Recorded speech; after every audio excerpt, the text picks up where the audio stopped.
Assalamualaikum warahmatullahi wabarakatuh.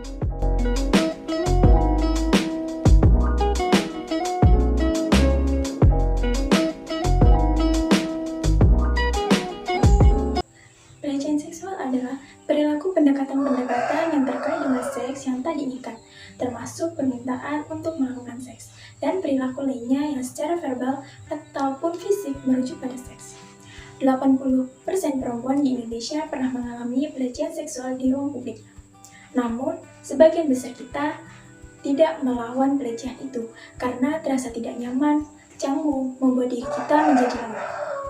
Bahkan kita berakhir dengan menyalahkan diri sendiri atas pelecehan itu.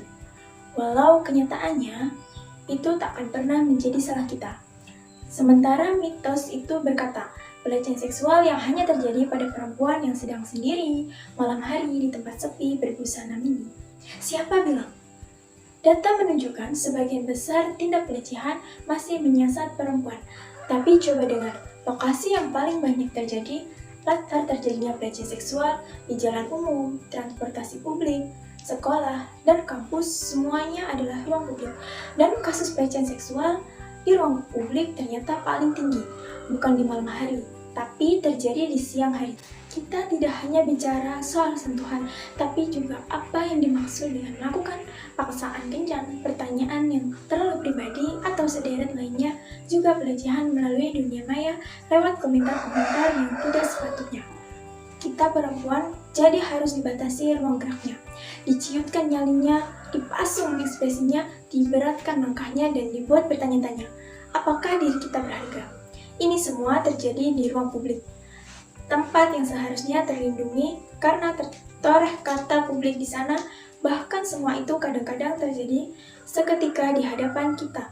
Sementara kita hanya menjelma sepasang mata yang terpaku dan membatu. Seperti yang terdata, 91% dari kita tidak melakukan apapun karena tidak tahu harus berbuat apa. Pertanyaannya, apa yang sungguh bisa kita lakukan? Salah satu metode itu bernama 5D atau 5D.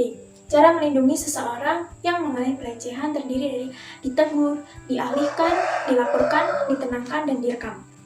Yang pertama, ditegur. Secara tegas tanpa bagi kita beraksi menghentikan pelecehan.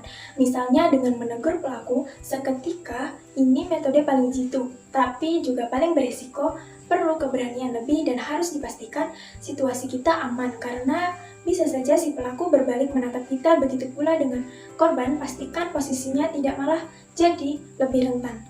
Untuk yang kedua, dialihkan. Caranya dengan mengalihkan perhatian si korban maupun si pelaku. Intinya, ciptakan gangguan untuk aksi pelecehan itu. Caranya bermacam-macam, misalnya tiba-tiba ngajak ngobrol pelaku atau korban. Maaf, sekarang jam berapa ya? Atau bertanya alamat. Sok kenal amat diizinkan dalam situasi seperti ini. Yang ketiga, dilaporkan. Bila kita punya pertimbangan untuk khawatir melakukan pencegahan sendirian, kita bisa mencari bantuan orang lain.